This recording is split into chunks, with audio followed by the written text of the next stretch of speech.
नमस्कार दोस्तों, स्वागत है आप सभी का हमारे यूट्यूब चैनल ऑब्जेक्टिव सेंटर पर। इस वीडियो में हम लोग देखेंगे सोल्डरिंग एवं ब्रेजिंग पर ऑब्जेक्टिव क्वेश्चन। तो चलिए शुरू करते हैं।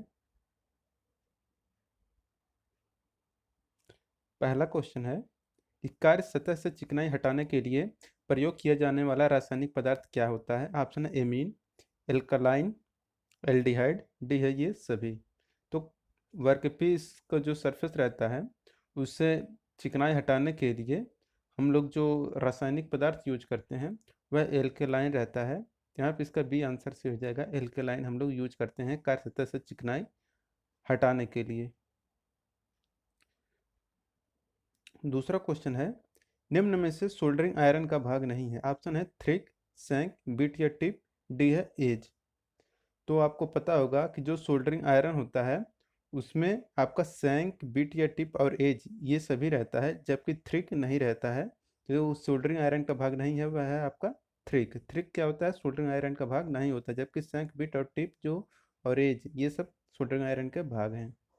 तीसरा है, फ्लक्स की कितनी अवस्थाएं होती हैं। तो देखिए, जो फ्लक्स की अवस्थाएं होती हैं यह द्रव अवस्था में भी होती है, पाउडर अवस्था में भी होती है, पेस्ट अवस्था में भी होती है। यहाँ पे इसका डी आंसर सही हो जाएगा, ये सभी।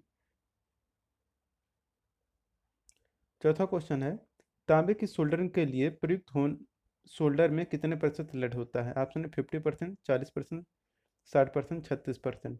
जो तांबे की सोल्डरिंग के लिए सोल्डर प्रयुक्त किया जाता है उस सोल्डर में लेड की जो परसेंटेज रहती है वह परसेंटेज रहता है 40%।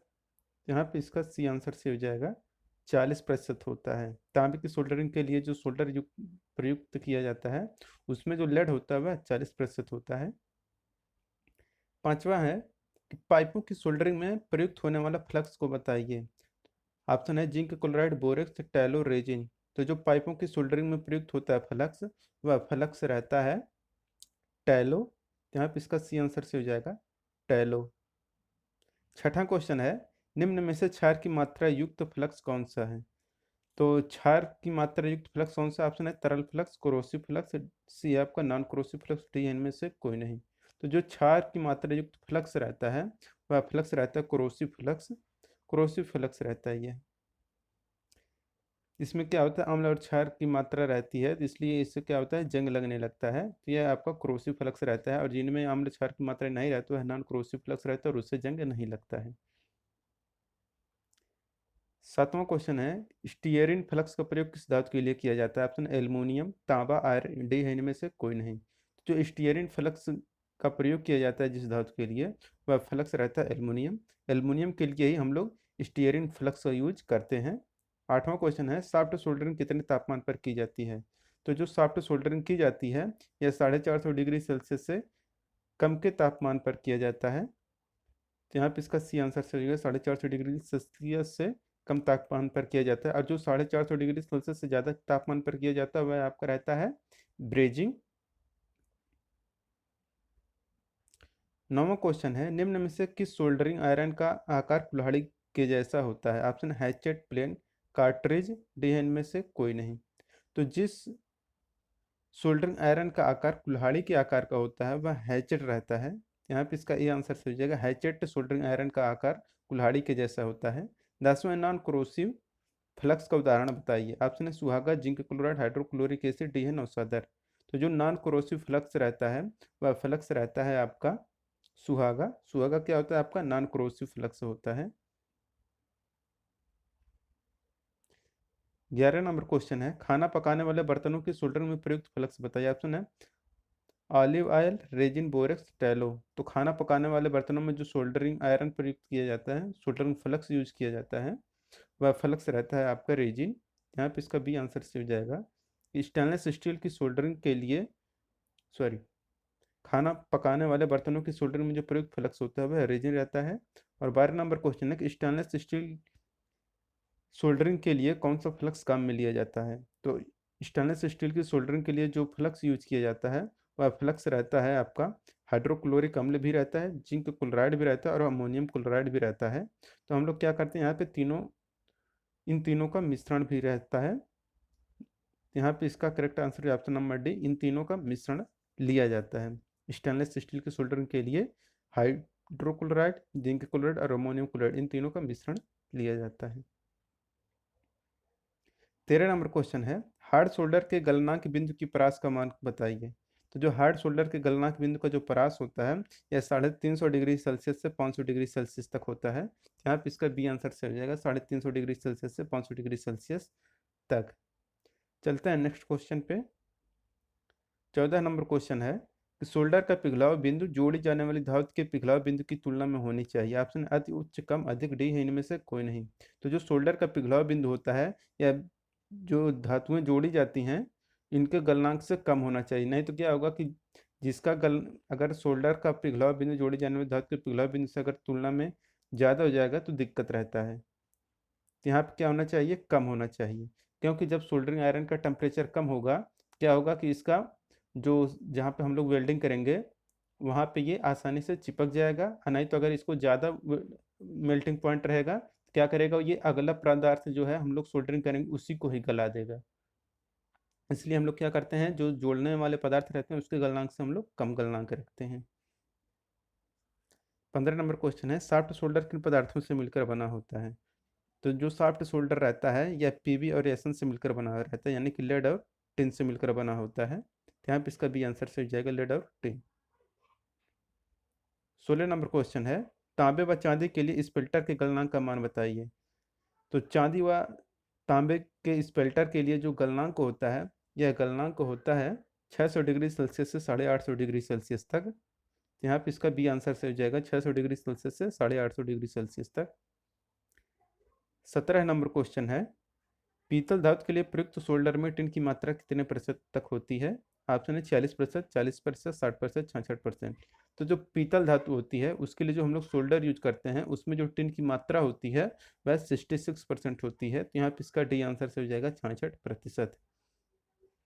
18 नंबर क्वेश्चन है, सोल्डरिंग ज्वाइंट किस प्रकार का होता है। ऑप्शन अधिक ताप सहन करने वाला, वेल्ड ज्वाइंट से मजबूत, अधिक भार सहन करने वाला, ब्रेड ज्वाइंट से कमजोर। तो आपको पता होगा कि जो सोल्डरिंग ज्वाइंट होता है यह कमजोर होता है, किससे, ब्रेजिंग से। यहाँ पे कौन सा ऑप्शन दिख रहा है, ऐसा ऑप्शन नंबर दिख रहा है डी। जो ब्रेजिंग होता है, ब्रेजिंग ज्वाइंट, ब्रेजिंग जो करते हैं उससे क्या होता है, यह कमजोर होता है। सोल्डरिंग से ज़्यादा मजबूत होता है, आपका वेल्डिंग भी मजबूत होता है और ब्रेजिंग भी मजबूत होता है, लेकिन जो सोल्डरिंग रहता है यह आपका कमजोर होता है। वेल्डिंग मजबूत होता है और ब्रेजिंग भी मजबूत होता है। 19 नंबर क्वेश्चन है, सोल्डरिंग करने के लिए सबसे पहले कौन सा कार्य किया जाता है। ऑप्शन है टीनिंग, टैकिंग, फ्लोटिंग, डी है फ्लक्स लगाया जाता है। तो सोल्डरिंग करने के लिए सबसे पहले हम लोग क्या करते हैं, टीनिंग करते हैं। तो यहाँ पे इसका ये आंसर से हो जाएगा, सोल्डरिंग करने से पहले सबसे पहले हम लोग टीनिंग उसका कर लेते हैं। 20 नंबर क्वेश्चन है, तांबे व जिंक के लिए स्पेल्टर के गलनांक का मान कितना होता है। तो शायद ये क्वेश्चन एक बार आ चुका है। तो तांबे व जिंक के लिए स्पेल्टर का जो गलनांक रहता है वह 650 डिग्री सेल्सियस से 950 डिग्री सेल्सियस होता है। यहाँ पे इसका सी आंसर से हो जाएगा। 21 नंबर क्वेश्चन है, सोल्डरिंग में काम में ली जाने वाली सामग्री क्या है। ऑप्शन है blow lamp, solder, flux, D है ये सभी। तो जो सोल्डरिंग में काम ली जाती है वह रहता है आपका फ्लक्स भी रहता है और ब्लो लैंप भी रहता है और सोल्डर भी रहता है। यहाँ पे इसका डी आंसर से हो जाएगा उपरोक्त सभी, ये सभी। 22 नंबर क्वेश्चन है, सॉफ्ट सोल्डरिंग में कौन सा फ्लक्स यूज किया जाता है। आपने विरंजक चूर्ण, सुहागा, नौसादा, डी इनमें से कोई नहीं। तो जो सॉफ्ट सोल्डरिंग रहता है उसमें जो फ्लक्स यूज किया जाता है वह रहता है आपका नौसादर। यहाँ पे इसका सी आंसर से हो जाएगा कि सॉफ्ट सोल्डरिंग में हम लोग जो फ्लक्स यूज करते हैं वह नौसादर रहता है। ब्रेजिंग में फ्लक्स के रूप में किसका यूज किया जाता है। तो जो ब्रेजिंग रहता है उसमें हम लोग क्या यूज करते हैं, सुहागा। सुहागा यहाँ पे यूज करेंगे, ब्रेजिंग के लिए सुहागा यूज करते हैं और सॉफ्ट सोल्डरिंग के लिए हम लोग नौसादर यूज करते हैं। जिंक क्लोराइड के लिए कौन सा फ्लक्स यूज किया जाता है। तो देखिए जो जिंक क्लोराइड रहता है इसके लिए हम लोग चांदी भी यूज कर सकते हैं और सोना भी यूज कर सकते हैं। यहाँ पे इसका सी आंसर से हो जाएगा ए और बी दोनों। 25 नंबर क्वेश्चन है, निम्न में से कौन कोरोसिव फ्लक्स का उदाहरण है। ऑप्शन है जिंक क्लोराइड, तारपीन का तोल, सुहागा, डी इनमें से कोई नहीं। तो इनमें से जो कोरोसिव फ्लक्स का उदाहरण है वह उदाहरण है आपका जिंक क्लोराइड। यहाँ पे इसका ए आंसर से हो जाएगा जिंक क्लोराइड। कोरोसिव फ्लक्स का उदाहरण जिंक क्लोराइड है। 26 नंबर क्वेश्चन है, पीतल की सीटों की सोल्डरिंग के लिए कौन सा फ्लक्स काम में लिया जाता है? Option ammonium chloride, hydrochloric acid, zinc chloride, D इनमें से कोई नहीं। तो पीतल की सीटों की सोल्डरिंग के लिए जो फ्लक्स काम में लिया जाता है वह रहता है जिंक क्लोराइड। तो यहाँ पे इसका सी आंसर से हो जाएगा जिंक क्लोराइड।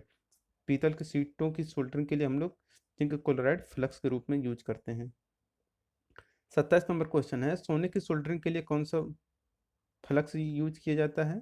तो जो सोने की सोल्डरिंग के लिए जो फ्लक्स यूज किया जाता है वह रहता है जिंक क्लोराइड।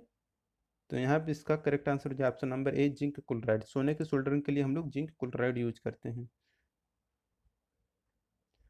28 नंबर क्वेश्चन है, निम्न में से फ्लक्स का चयन किसके आधार पर किया जाता है? ऑप्शन है सोल्डर की क्रियाशीलता के आधार के टेम्परेचर पर, सोल्डरिंग विधि पर, जोड़े जाने वाले पदार्थ पर, डी है इनमें से सभी। तो जो फ्लक्स का चयन हम लोग करते हैं वह सोल्डर की क्रियाशील टेम्परेचर के आधार पर भी करते हैं, सोल्डरिंग प्रोसेस पर भी यूज करते हैं, और जोड़े जाने वाला पदार्थ कैसे इस पर भी निर्भर करता है। तो यहाँ पे इसका डी आंसर से कि उपरोक्त सभी सही हैं। इन सभी के आधार पर हम लोग फ्लक्स का चयन करते हैं। 29 नंबर क्वेश्चन है, षटभुज या अष्टभुज आकार की टिप का प्रयोग किस सोल्डरिंग में किया जाता है? ऑप्शन है gas soldering, plain soldering, hatched soldering, D इनमें से कोई नहीं। तो षटभुज या अष्टभुज आकार की टिप का जो हम प्रयोग करते हैं सोल्डरिंग में वह रहता है प्लेन सोल्डरिंग। यहाँ पे इसका भी आंसर से हो जाएगा प्लेन सोल्डरिंग। प्लेन सोल्डरिंग जो रहता है वह षटभुज या अष्टभुज आकार की टिप का प्रयोग सोल्डरिंग में किया जाता है। 30 नंबर क्वेश्चन है, फ्लक्स का क्या कार्य होता है? ऑप्शन है सोल्डर को पिघलाना, सतह को ऑक्सीडेशन से बचाना, ज्वाइंट को मजबूती देना, डी है ए और बी दोनों। तो जो फ्लक्स का कार्य होता है इसका काम रहता है सोल्डर को पिघलाना भी और सतह को ऑक्सीडेशन यानी कि ऑक्सीकरण होने से बचाना भी रहता है। तो यहाँ पे इसका डी आंसर से हो जाएगा ए और बी दोनों। यहाँ पे इसका डी आंसर सही हो जाएगा। तो दोस्तों अगर वीडियो पसंद आया हो तो वीडियो को लाइक करिए। अगर आप हमारे चैनल पर नए हैं तो चैनल को सब्सक्राइब करिए। जिन लोगों ने वीडियो को शेयर नहीं किया है वो लोग वीडियो को शेयर कर दें। नेक्स्ट चैप्टर हम पढ़ेंगे प्रतिरोध के बारे में, तो उसे आप लोग देखना मत भूलिएगा, लाइव आना मत भूलिएगा। तो जल्दी से कर दीजिए आप लोग वीडियो को शेयर जाते जाते। मिलते हैं नेक्स्ट वीडियो के साथ। Thank you.